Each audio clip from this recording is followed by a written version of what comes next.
Aí galera, sejam todos bem-vindos ao canal Evangelho Boas Novas de Deus. Esse vídeo eu queria conversar um pouco, né? Não tenho. Opa, ia caindo. Eu não tenho bem. Eu não fiz um script, eu não fiz um roteiro. Mas é uma coisa assim que eu já vivi tanto assim com esses meus. Com esses meus 20 anos, agora vai fazer 21 anos de cristão. E eu acho que eu não preciso nem de um roteiro muito aprofundado para estar conversando sobre isso com vocês. Tentar esclarecer algumas coisas assim com relação ao sentido mesmo de ser igreja, sabe? E assim, eu tenho hoje como aluno de ciência da religião, né, e acabou que quebra muitos preconceitos que eu tinha, que era concebíveis meu, assim, até mesmo da forma como nós tratamos as outras religiões, assim. Hoje eu penso diferente. Eu acho que quando eu estiver expondo o evangelho, eu não tenho a necessidade de ficar dizendo que Jesus e o resto não serve para nada, né? Nós temos as nossas convicções, mas por nós termos as nossas convicções, eu acredito que nós não devemos se desfazer das convicções de ninguém. Enfim, o que eu queria conversar um pouco é com relação à igreja de hoje brasileira e à igreja. é, eu não quero dar nome, mas é muito triste, assim, principalmente nas igrejas pentecostais do qual eu vim, né, do qual eu sou gerado, sou provido de uma igreja pentecostal, mas eu fico pensando assim, né, com relação à liberdade, né, que as escrituras nos traz, e se o Filho nos libertar, verdadeiramente nós seremos livres. Isso sem querer impor que por nós sermos libertos, isso nos traz a liberdade de fazermos o que nós queremos, assim, até temos essa liberdade, mas com relação ao reino, qual deve ser o nosso comportamento, qual deve ser a nossa conduta, com relação ao evangelho, com relação ao modo como nós devemos viver ou não, né? Então, assim, eu não quero levar a um pensamento liberal. Eu não sou liberal, sou reformado, histórico, né? Conservador pra caramba, mas conservador até um certo limite, pois eu penso que nós não podemos também engessar o evangelho. Então eu queria conversar um pouco, principalmente nas igrejas pentecostais, né? Do qual, como falei, eu vim, a relação que existe. E eu quero conversar, eu quero dar nome, né? Eu quero dar nome, principalmente na Assembleia de Deus, que é de onde eu saí, né? Eu não queria falar, mas eu falo. E assim, é muito difícil assim a questão, por exemplo, o sistema de governo, que é dito que a Assembleia de Deus, o sistema de governo dela é congregacional, só que as congregações não têm independência porque elas dependem de uma congregação polo, e essa congregação polo depende da congregação central. Então, resumindo, a igreja nunca tem autonomia para que ela decida sobre si própria, mas para que ela tome uma decisão sobre si própria, ela depende que os outros digam como ela deve ser, como ela deve proceder, o que deve acontecer, o que não deve acontecer. E isso engessa e isso causa. Destrói a percepção do evangelho e produz muitos desigrejados, ou até mesmo muitas pessoas que saem da Assembleia de Deus e vão para outras igrejas e fundam até outras igrejas. A Assembleia de Deus é uma igreja, reiterando aqui, não estou trazendo um pensamento pejorativo, mas um pensamento crítico, construtivo, para que haja, até mesmo se algum pastor, se alguém que seja renomado, que seja alguém que possa fazer alguma coisa, apesar que eu sei que dentro da Assembleia de Deus uma única pessoa não pode fazer nada, mas para que isso aconteça é necessário que haja um companheirismo coletivo. Nem seria bem essa palavra, mas eu acho que assim é preciso que mais de um pastor se una. O sentido seria mais ou menos esse, que mais de um pastor se una e que sejam pessoas maduras o suficiente para terem convicções e para tomarem decisões que vão trazer o bem para a igreja, porque não é congregacional, ela é episcopal, como a igreja católica, e eu às vezes até digo brincando, com todo respeito, né, que quem traz a palavra final é o pastor Martins. Então, assim, é igual como a igreja católica, quem é que tem a palavra, apesar dos cardeais, mas quem tem a palavra final indiferentemente, é o Papa. Então, assim, o Papa é visto como aquele o sucessor de Pedro, né, a sucessão apostólica, né, que algumas igrejas usam aí como cheio de apóstolos, né, sendo que os apóstolos bíblicos cessaram com o apóstolo Paulo, que alguns consideram e outros não.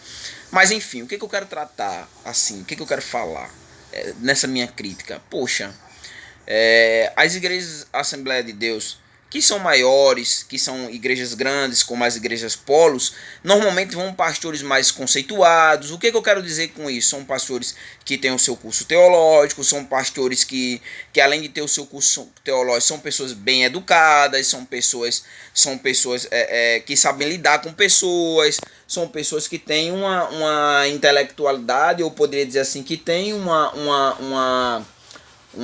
conhecimento mais tanto cristão quanto secular de uma forma mais profunda. Agora, quando parte para as igrejas pequenas, meu irmão, é triste. É triste, meus irmãos. Porque quando parte para a igreja pequena, bota-se um pastor, aquele pastor que está iniciando, muitas vezes aquele pastor ignorante, eu não falo ignorante no sentido assim de pejorativo, mas ignorante no sentido de não ter um conhecimento bíblico, é um irmão que não sabe lidar com pessoas, é um irmão que tem um pensamento retrógrado. E quando eu digo retrógrado, é como eu estou dizendo, eu não estou levando aqui ao liberalismo, mas um pensamento retrógrado, por exemplo, de num culto de doutrina, normalmente na Assembleia de Deus os cursos de doutrina são às quintas-feiras, num culto de doutrina, por exemplo, fazer uma doutrina para um irmão, e eu falo isso com experiência própria, porque já teve um pastor que fez um culto de doutrina específico para minha esposa, e numa reunião ainda dizer que aquele que ele não quer, ele tira e pronto, e que ninguém pode dizer nada contra ele, que é aquela coisa do ungido de Deus totalmente fora do contexto, sabe? Olha, meus irmãos, é muito triste, é muito triste. E eu convido aqui aqueles que fazem parte da Assembleia de Deus para virem aqui, principalmente aqueles do Rio Grande do Norte, porque eu sou aqui de Natal, capital, Rio Grande do Norte. Vá aqui embaixo e diga se não é assim, se eu estou equivocado. Então, meus irmãos, eu quero trazer uma palavra aqui também para dizer que o desenvolvimento e o surgimento de muitos desigrejados, né? Ou como alguns diriam, decepcionados com a graça, tem até um livro com relação a isso, Decepcionados com a Graça, vem diretamente disso, do neopentecostalismo também, o neopentecostalismo do qual muitos pastores eles têm enriquecido e ficado rico em prol dos membros, daqueles que não têm. E assim, confissão positiva, teologia da prosperidade, sabe? Teologia da libertação, né? Apesar de ter surgido num contexto mais latino e chegou até nós. Mas existe a própria... não tá me vindo na cabeça a palavra, mas a missão integral. Então, assim, eu bem sei que a missão da igreja é uma missão completa, ela não fica presa somente a pregar o evangelho, porque é o que Tiago trabalha lá, né? Que a fé sem as obras é morta, não adianta só a gente chegar a apresentar Jesus, mas tá lá a pessoa que não tem nenhum pão para comer, e aí? Como é que faz, né? Nós levamos o Jesus, mas ao mesmo tempo esse Jesus deixa aquela pessoa com fome, né? Que é a questão do que é ser igreja, uma igreja completa, né? Mas o objetivo maior é o evangelho, né? Como o próprio Jesus disse, que nem só de pão viverá o homem, no contexto da tentação, em Mateus capítulo 4. Mas eu quero levar uma reflexão também, eu quero que você pense, meu querido irmão. Eu não sei onde você está, eu não sei se é numa igreja neopentecostal, eu não sei se é numa igreja pentecostal, eu não sei nem também se é numa igreja histórica, porque também as igrejas históricas têm defeito. Por exemplo, as igrejas históricas, eu saí da Assembleia de Deus, né? E uma igreja do qual eu amo, que fique bem claro aqui, é uma crítica construtiva, o intuito é o pensamento, é levar uma reflexão. Então, assim, as igrejas históricas também são cheias de problemas. As igrejas históricas, para você ter ideia, por exemplo, elas não evangelizam. E uma certa vez eu cheguei para um pastor de uma igreja batista, né? Fica perto aqui da rodoviária da cidade. E eu estava num projeto da Assembleia de Deus muito bom, que era evangelizar os presos, os jovens presos, aqueles jovens que estavam no SEDUC, né? E eu cheguei para ele para convidar a igreja para que nos desse essa força lá, para que começasse um evangelismo. Isso nunca aconteceu, nem nunca vai acontecer, porque a maioria das igrejas históricas, elas são o quê? São um clube. onde as pessoas se reúnem e o intento é o bem-estar. É tanto que esse pastor, certa vez, chegaram para ele e questionaram assim para ele que ele estava pregando muito doutrina. Então, assim, cara, isso é uma coisa que você sabe. O que eu quero que você pense é o que é ser igreja, o que não é ser igreja, meu Deus. Ser igreja nunca teve a ver, por mais que alguns pegam o texto lá de Paulo e distorçam ele, ser igreja nunca teve nada a ver, por exemplo, com alguém usar paletó e gravata. Quem faz parte do ministério tem que ter paletó e gravata. Quem não faz parte, quem quiser fazer parte tem que ter isso. Cara, não existe isso em lugar nenhum, meu Deus. Não existe, mas o argumento é não, porque tem lugar que você tem que chegar com compostura. Isso é a ideia do Antigo Testamento, da vestimenta sacerdotal, aquela coisa. Nós não temos isso. O sacerdócio universal de todos os crentes. Todos nós, você, eu, temos acesso a Deus. Basta ler João capítulo 4 lá, o encontro de Jesus com a mulher samaritana, onde ele diz que os verdadeiros adoradores adorarão ao Pai em espírito e em verdade. Não é aqui, não é ali. Então, sabe, nós temos o sacerdócio universal. Todos nós, Romanos capítulo 5, né?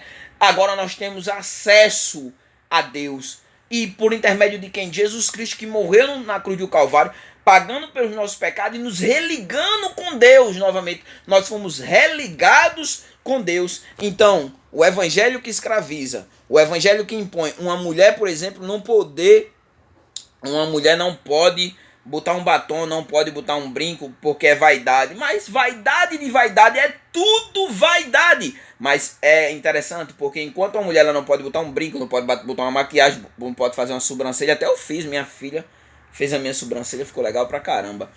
Então, assim, não pode, o pastor usa um terno de linho, um sapato de couro, meu irmão, um botãozão uma gravata de linho, aquela coisa toda, sabe? O perfume do mais cheiroso.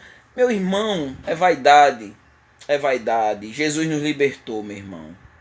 Ser igreja é amar a Deus acima de todas as coisas. Ser igreja não é voltar ao legalismo, porque se você quer voltar ao legalismo, nunca era para ter saído do judaísmo. Se nós sairmos do judaísmo e Cristo ele morreu pelos nossos pecados, cumpriu toda a lei, não abrogou a lei, mas a cumpriu, né? Jesus cumpriu toda a lei e nos trouxe uma liberdade santa. Ah, que legal, né? Acharam que eu ia caminhar pro lado liberal. Uma liberdade santa, com os frutos do Espírito no singular, que quem produz esse fruto em nós é o Espírito Santo, Gálatas capítulo 5, versículo 20 em diante. Então, o Espírito Santo de Deus produz dentro de nós a santificação. Essa santificação não é por imposição. O que eu quero dizer que não é por imposição? Não é alguém obrigando, alguém indo lá na rede social, né? É como acontece, né? As redes sociais hoje falam muito sobre as pessoas, ou as pessoas falam muito o que elas muitas vezes nem querem falar, né? Mas o que eu vejo é que as pessoas vão até a rede social da pessoa para analisar a vida da pessoa e ali fazer um julgamento. Não cabe a mim, não cabe a você julgar a vida de alguém, né? Mas se alguém peca, qual é a nossa missão? Se eu ver meu irmão pecando, qual é a minha missão? Ir lá e tentar corrigir o irmão. E essa correção sempre é com o intuito de que o irmão ele se volte para Deus, da reconciliação. Nunca a correção tem o intuito de fazer com que o irmão se desvie, mas não, a correção é trazer ele de volta para o caminho, recondicionar ele ali, restaurar a vida espiritual dele, mas não ficar olhando para estar acusando, para estar dizendo, meu irmão, isso não é cristianismo. Não é cristianismo nem aqui, nem em lugar nenhum. Isso não é cristianismo. Então, use costumes, como eu falei, né? Use costumes. Obrigatoriedade do dízimo, né? Eu não quero nem falar aqui sobre o dízimo, o que eu penso com relação ao dízimo, né? Mas obrigatoriedade do dízimo, ao ponto de muitas vezes pegar o irmão, porque o irmão não teve condição de pagar os seus débitos. Aí o que acontece? O irmão desceu pro SPC, aí o irmão faz parte do ministério. Aí o que acontece? Vão lá e pega o irmão e desce o irmão do púlpito, porque o irmão tá no SPC, mas ninguém se oferece lá para chegar e ajudar o irmão a pagar a dívida. Meu irmão, isso não é igreja. Isso não é igreja. Isso não é igreja. Uma igreja onde as pessoas elas não vivem o amor de Jesus Cristo. Uma igreja onde as pessoas elas não praticam o amor, não pratica a graça que foi recebida e não compartilha os seus dons com outras pessoas, mas ao invés disso transforma, por exemplo, a questão do dízimo, declarar o dízimo. Muitas vezes a questão é, não, tem que declarar o dízimo porque a igreja precisa prestar conta do que entrou, do que não saiu, e é uma forma de brindar. Não, mentira, essa questão da declaração do dízimo não tem outra coisa senão o intuito de saber quanto você ganha, saber se você deu no mês ou se você não deu. Se você não deu, vai ser feita uma pregação lá em cima do púlpito. Isso não é igreja. Púlpito é o lugar de anunciar Jesus Cristo. Púlpito é o lugar de fazer referência ali à memorização do povo de Deus, da conduta do povo de Deus, a conduta errada que você não deve ter. Púlpito é lugar da edificação, da pregação, da exortação, da consolação, para que a pessoa, ela, através do Espírito Santo, ela tenha uma conduta cada vez mais santa, uma conduta cada vez mais voltada para Deus. E não, púlpito não é usado para desabafar, púlpito não é usado para fazer, por exemplo, agora nós estamos em campanha política. Púlpito não é usado para dar o irmão, para fazer ali campanha política para ele. Ah, mas é melhor votar em crente do que em não crente. Será? Será? Política é um lugar onde quem é eleito governa para todos. Política, por mais que a política brasileira seja partidária, mas política não é. Não fique pensando que você tem que votar num crente, porque o crente tem que fazer só leis só para proteger os crentes. Não. A política tem que ser o bem-estar social de toda a sociedade e nunca priorizar um grupo ou outro, apesar que isso acontece hoje e essa polarização esquerda-direita tem produzido muito isso, já é antigo, principalmente nos interiores. Então, dízimo é um ato voluntário, onde você reconhece aquilo que Deus fez por você e você devolve. Você não está tirando seu, mas você, em forma de gratidão você está dando ali. E por que você dá? Porque Deus precisa de dinheiro? Não, porque tem a necessidade de estar pagando as despesas da igreja, energia, água. Muitas vezes a igreja tem internet para trabalhar a sua mídia, então pagar também, além da energia, a água, a internet, né? Um zelador, alguém que faz a limpeza da igreja, fazer a manutenção da igreja, pintura, as coisas que a igreja tem necessidade. Então o dízimo é para isso. Tem que ser feito de uma forma coerente, claro. Se a igreja tá tendo uma despesa mensal, né? Eu já vi até o Nicodemo falando sobre isso. Se a igreja tem uma despesa mensal de R$1.000, vai ficar fazendo campanha para arrecadar 3.000, 4.000. Quem é que vai? Para quê? Para que enrique aquele que toma conta desse dinheiro, né? Então, assim, infelizmente é uma deturpação, mas se fosse feito de uma forma transparente, colocar lá quanto a igreja arrecadou, para onde foi esse dinheiro.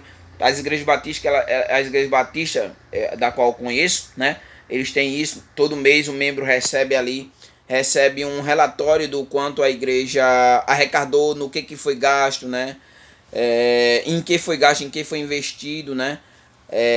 Apesar que eu discordo de algumas coisas com relação a isso, eu acho que o que sobra é para ir para missões. E é uma das deficiências das igrejas históricas, não evangelizam, como eu tinha falado com o exemplo do pastor que não quis ajudar um trabalho evangelístico num presídio.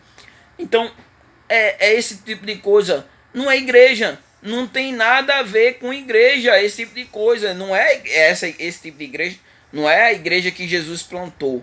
Agora, se você quer ser igreja, e como é que eu sei que eu sou igreja? A primeira coisa, você tem uma vida de santidade. Você tem uma vida de comunhão com Deus.